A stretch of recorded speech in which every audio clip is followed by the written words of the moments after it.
সারা বাংলাদেশে বাইরে শ্রমিকরা বসে নেতৃত্ব দিবে। আপনারা দেখেছেন 54 বছর এক শ্রমিক নেতারা দেশের জনগণকে রুজি চুরি করে বিক্রি করে দিয়েছে। একজনে বলেছিল নাম বলতে চাই না, আল্লাহ ভিক্ষা করে খাইলে চুরি করে। এই 54 বছর দেখলাম চলে তামাশা। 2024 যে গণঅভ্যুত্থান ঘটেছে, সেই গণঅভ্যুত্থানের প্রধান নায়ক প্রধান বাস্তবায়ন আমরা করব।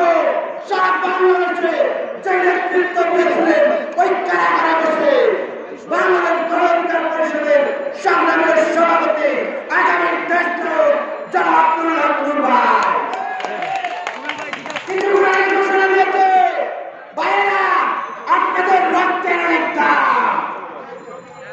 কথাটা সত্য বলেছে। আমার গর্ব হচ্ছে আমার নেতাকে বলে দিয়েছে আমাদের রক্ত অনেক দামি রক্ত। এই রক্ত জড়িয়েছিলাম গণঅভ্যুত্থানের আগে, এই রক্ত জড়িয়েছিলাম 5 আগস্টের আগে। আর কোন শ্রমিক নেতার রক্ত জড়াবে না, আর কোন শ্রমিক বাবন্যার রক্ত জড়াবে না, আর কোন পরিবহন শ্রমিক রক্ত জড়াবে না। আপনারা জানেন 2021 সালে একটি বক্তব্য দিয়েছিলেন জনাব আব্দুল হাকিম ভাই ওই সেগুন বাগিচাতে